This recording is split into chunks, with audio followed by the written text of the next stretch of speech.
What's up everybody, my name is Nate Killian and today I'm going to be showing you how you can do the vertigo effect in your films or in your videos without a zoom lens. It's really simple. All you're going to need is your camera, your lens, and an editing software. So today I'm going to be filming this mug with my Sony a6400 and my Ronin SC. Now you can do this handheld and you can do this with a slider. I'm personally using a gimbal. This way I can get smoother shots and I won't have to do as much stabilization in post. Now I'm just going to use my phone to film me doing this so you can see how I got this shot.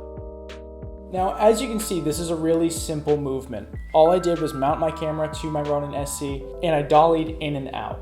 I did it a few extra times just to make sure that I got the framing right. Now, I am using a 16 to 50 millimeter lens, but I am leaving the focal length at 16 millimeters the entire time. So I'm not rack zooming or rack focusing either. I'm actually on autofocus as I got this shot. Some people might want to use manual focus just to make sure they're getting the focus as crisp as they can. That's totally fine, but this worked for me. I just used autofocus and I got the shot that I needed.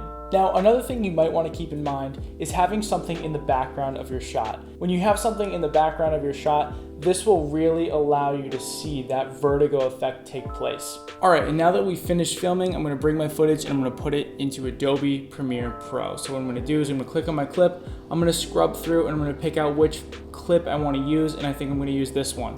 As you can see, this clip itself is in slow motion. Like I said, I shot this on 120 frames per second. You don't have to do that. I only did that because now I can kind of control the speed however I want to do that.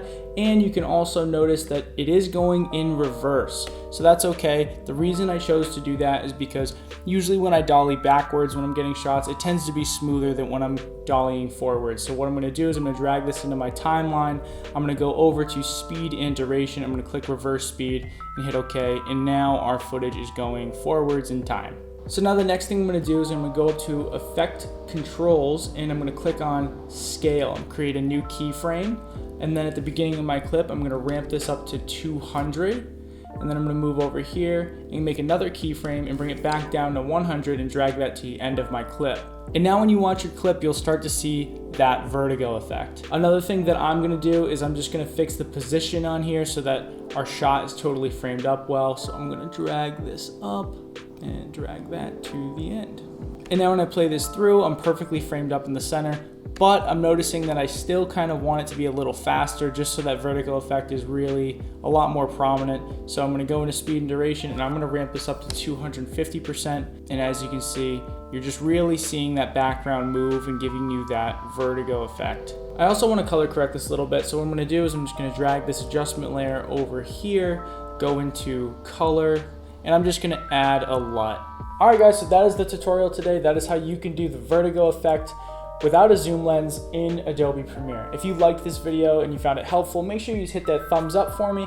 And if you're new to the channel, hit subscribe. That way you can see all the videos that I upload in the future. If you have any questions or additional feedback, make sure you throw those in the comments and I'll be sure to get back to you. So thank you so much for watching and I will see you next time.